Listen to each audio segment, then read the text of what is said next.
Hello everyone, greetings from the 7th of Nero, AJ here, and this marks crossing the halfway point in the faction intro series, so thanks for your patience everyone. I'm generally hesitant to put labels of good or evil on factions, since most characters within most factions are on a sliding scale. The Cephalyx are a curious instance, because they honestly believe that their telepathy makes them legitimately superior to everyone else, having forced evolution upon themselves. The story of the Cephalyx is one that demonstrates the old trope that all roads to hell are paved with good intentions. A few millennia of harsh introspection will do that to a race. The Legion of Everblight, however, is centered around the most ambitious of dragons, and Everblight has all of his forebears' arrogance, egocentrism, and presumptions of primacy. And now combine it with unprecedented intelligence for a dragon, and we have a being who expresses genuine malevolence. Of course, this is a matter of perspective, and it can be interpreted that the driving force of both these factions is simply their basic nature. However, what's notable is that circumstances forced certain decisions on the Cephalyx, but not on Everblight. But I'll leave this argument for the comments if you're so inclined. As a dragon who cares not for the draconic alliance under Blightercast, Everblight has always done what he wanted, provided the locals are pliable enough to adhere to his schemes, whether intentionally or not. His current domain, however, is but the latest and without doubt the most successful iteration of his legion, one that he has poured all of his expectations, experience, and ambition into creating. Over the millennia, he refined the influence of his blight like no other dragon has ever attempted, and succeeded like no other dragon could ever contemplate. Even his feared progenitor, Torok the Dragonfather. Even now, Everblight is not satisfied with what he has accomplished, but he feels as though perfection is not far away. After his previous failures, Everblight fled to the snow-covered lands of northern Cador and bided his time. There he waited until he found a suitable being that he could manipulate to do his bidding, and be sure of its loyalty. That being was the slave Oghren Thagrosh, who had fled from a Cadoran mine, tormented by the death of his younger brother, and more, that his brother saw him as Coronet, in Oghren culture, a most worthy lord to be followed and trusted in. This troubled Oghren was the first that received an Athank shard from Everblight, becoming his most prized servant in the new legion, his prophet. Using Thagrosh, Everblight recovered the Mordic blade, Rapture, that was better capable of shearing pieces of his Athank from him to implant in the next wave of his minions. These would be the Nyss elves that inhabited the peaks nearby.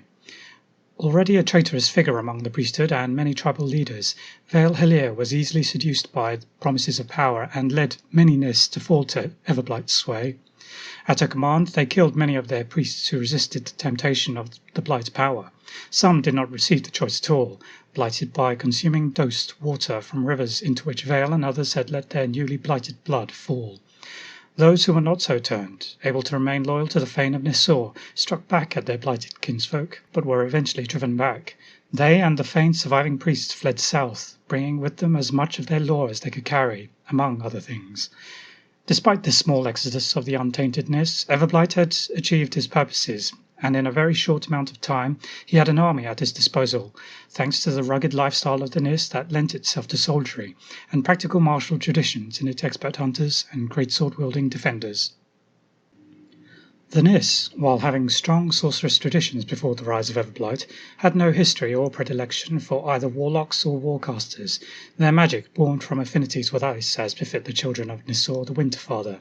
But when a select few Nyss, those favoured among the first to pay obeisance to the dragon and his prophet, received a sliver of Everblight's Athank, they were empowered with a profane magic that they would never have had otherwise. With this magic came a bond with the dragon that allowed him to impart his thoughts and memories upon the warlocks so that they could know and enact his will directly, and thus not needing to conform to any chain of command, allowing Everblight to exist only in his Athank form and eschew his draconic corporeal body. Thus, his legion is led in the field by its blighted commanders, the warlocks. Organisation of the legion is relatively loose, for it can afford to be. The Nyss and mounted Oghren were never so numerous compared to other races, and the inhospitable climes where they find themselves does not require a large force to successfully defend. Nonetheless, the legion's forces are centred on strike forces led by the blighted Nyss warlocks. Strike forces tend to be composed of mixed warriors, with squads of archers, legionnaires, and other warriors that best suit the methods of war that the warlocks specialise in. For example, Lilith is the master of scouts, typically leading striders and archers, while Absalonia is the spawning master, and so her favoured underlings are the beasts and Dragonspawn. These forces are supplemented by those Mountain Ogryn unfortunate to live away from rule or settlements to the south. While many of the warlocks do not claim precedence over their peers, most nonetheless accede to Thagrosh and Vale as the foremost among Everblight's servants. As such, Vale is in charge of arcane research, her work contributing most to developing the manifestation of the dragon's power through their Rathank shards. Among the troops themselves, the blighted warriors of the Legion receive no great overhaul to how they are arrayed for war. From Athank shards to the Spire shards, the blighted Nyss retain the traditions and also the ranks of their martial orders. With their relatively low numbers compared to their adversaries among the human nations and others, the hierarchy is consequently simple, with only a few officer ranks separating the junior-most warriors from their warlock commanders. In efforts to profane the old worship of Nisor, the patron god of the Winter Elves, the common senior officer rank among the blighted Nyss is the Deacon, and several other blighted Nyss ranks take a priestly title. For example, the serried ranks of swordsmen are officered by abbots. Similar to their Nyss peers, the Ogryn are organized on their former tribal groups, forming warbands in the manner that the neighboring non-blighted Ogryn would have, were it not for their long cooperation with the Rulik. They are kept apart from the Nyss, as they are affected far more severely by the blight, reverting to a more savage nature, perhaps the indirect result of Everblight's greater experience in applying his blight to elves. Over time, though, the Legion would see the new fruits of Everblight's experiment in turning the Nyss into superior warriors. This would result in the Striders, trackers and hunters without peer among the snow-capped peaks, and joining them were the grotesques and raiders, bewinged mutants that strain Nyss physiology to its limits in the destruction their bodies can inflict in battle.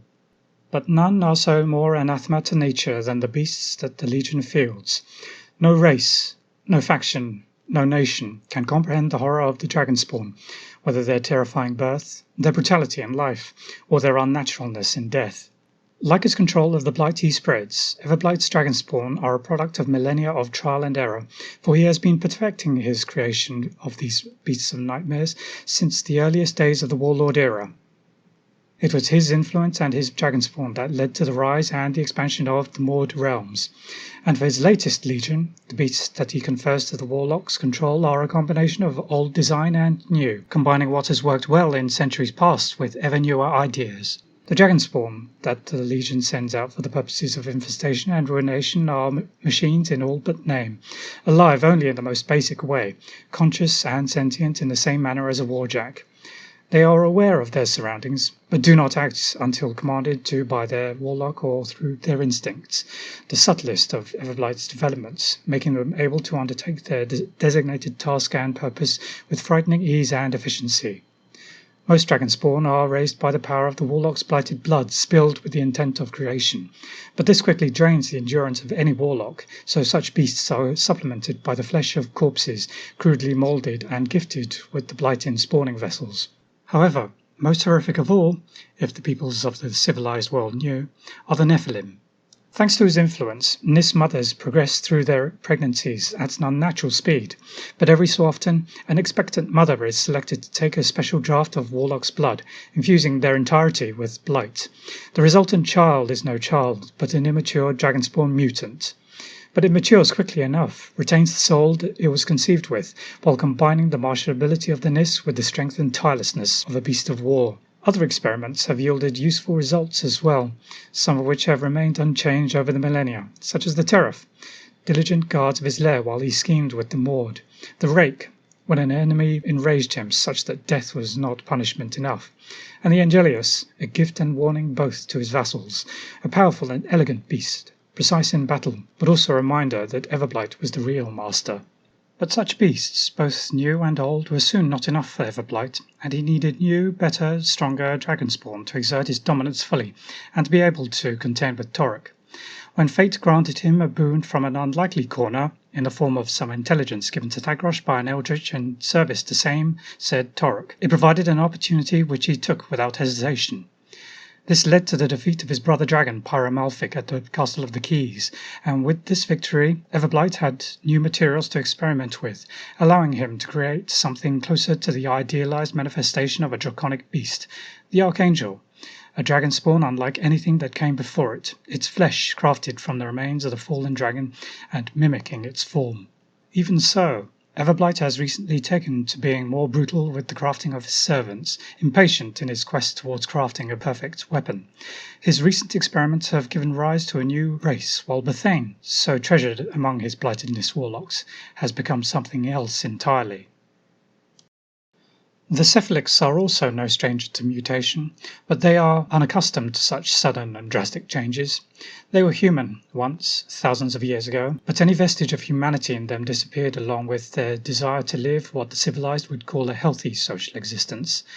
Unlike the majority of mankind, the people who would become the Cephalyx migrated southeast into the lands in and around the Alkier subcontinent. And when the shattered Spine Islands were created, cleaving southern Morin into a myriad parts, levelling their homes and decimating their numbers, the people of Urus fled underground and under the mountains. But unlike the Scorn, who had emerged to found a strong and unified empire, the people of Urus fell into introspection and isolation. Amidst their networks of tunnels in the dark, the mind moulded itself to the environment, and the hive-like complexes they built made hives of its residents in actuality. Over time, they evolved, developing psychic and telepathic powers. Affected by their deprivations and upheavals, separated from the rest of humanity, real hive minds took hold within their society, with the most powerful telepaths rising to rule each hive. Able to exert their will over their fellow hive-mates for the good of the greater social entity, the strong found ways to make use of the weak. What resulted was Cephalyx, and the further evolution of man into the numerous different parts that would comprise the Cephalyx. There is no real cooperation among the Cephalyx hives, owing to the natural contest of wills that would occur between hive rulers should they come in within proximity of each other, to the extent that it is a wonder that some hives maintain integrity thanks to having shared rule. These rulers are Exulons, immensely powerful telepaths and the ultimate hive coordinators, unquestioned in their authority and unrivaled in their strength of mind. While they may not be able to exert their will over every other member of the hive, particularly the other strong psychics, this latter group appreciates the difference in power well enough not to challenge the Exulon, unless they are sure of their chances. Below the Exulons are the Selexus, though this is a reserve of the larger hives as they do not serve individual Exulons, but rather the collective will of all the hive's rulers. The Selexus are not only the Exulons' custodians, but also arbiters and overseers of the hive's mundane matters.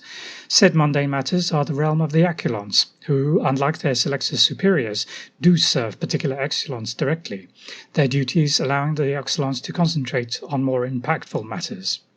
Last of all are the overlords, who coordinate the daily functions and activities of the worker castes and their handlers. These worker castes are responsible for all the physical labor within a hive, whether unskilled or specialized, their handlers bearing ranks equivalent to the task in question, being among the weakest of telepaths in the Cephalyx hierarchy. A little separate from this hive structure are those of the researcher caste, a very small proportion of Cephalyx who do not answer to the hive's leadership.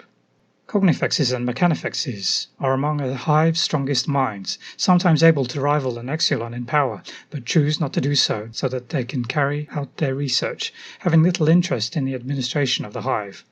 Their functions relate to the development and improvement of Cephalyx, whether telepathic and biological for the Cognifexes, or the biomechanical for the Mechanifexes. The structure of a hive transfers almost directly to its military, for military is a strange concept to the Cephalyx.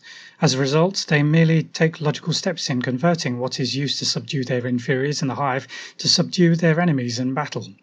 Drudges, the barely autonomous slaves, are sent to bog enemies down, and hulking monstrosities are sent lumbering in to cause what chaos and destruction they can. Meanwhile, the overlords and other Cephalyx leaders assail the enemy with psychic assaults. Unsurprisingly, the mind of a single commanding Cephalyx is of great value to the hive, so they are sure to surround all the overlords and senior with slave caste judges and monstrosities to ensure their safety.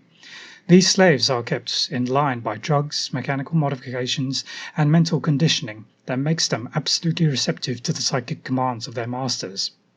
Of course, because the Cephalyx used to be human, and in battle the judges are thrown into the fighting with careless disregard, the ranks of judges need to be replaced. Who better to replace them than the humans of the Iron Kingdoms? But the Cephalyx aren't picky, for the tenets of Cephalyx care not about which creatures are subjected to a Mechanifex's scalpels.